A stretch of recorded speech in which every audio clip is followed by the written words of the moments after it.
I never imagined that telling the truth could feel like setting fire to my own life. I sat across from my therapist, knees bouncing, hands clenched, and blurted out, "I'm having an affair." The words hung in the air, heavy and sour, but it wasn't the confession itself that made her eyes well up with tears, it was the details. The late-night drives, the secret hotel rooms, the way she made me feel alive after years of sleepwalking through my marriage. I watched my therapist's face shift from professional concern to something raw and wounded, and suddenly, I realized she wasn't just listening. She was remembering. I kept talking, too far in to stop, describing the perfume, the laughter, the thrill of nearly being caught.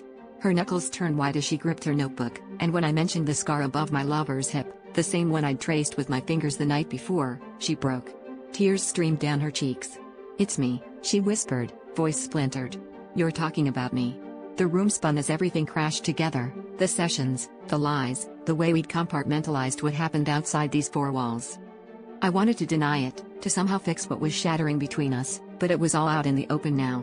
She stood abruptly, dropping her pen, and backed away like I was a stranger. The trust we'd built, the boundary between therapist and client, lover and secret, was gone. My phone buzzed in my pocket, my spouse, wondering when I'd be home.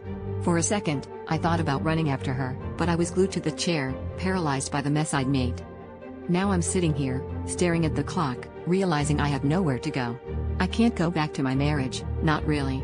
I can't call her, not as a lover, not as a therapist. I think I wanted to be caught, to have everything explode so I didn't have to keep lying. The worst betrayal wasn't hers or mine, it was what I did to myself, believing I could keep all these versions of me separate. Turns out, there's no safe place when you're your own biggest secret.